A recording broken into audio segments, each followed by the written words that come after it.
Narito na ang balita mula sa GMA Integrated News.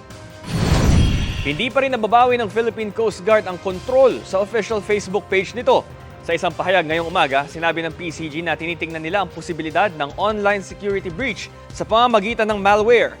Ayon kay PCG spokesperson Rear Admiral Armando Balilo, nakipag-ugnayan na sila sa Meta na parent company ng Facebook para ma-access muli ang FB page. Halos 2 linggo lang ang nakararaan na makompromiso rin ang account ng Coast Guard sa X o dating Twitter.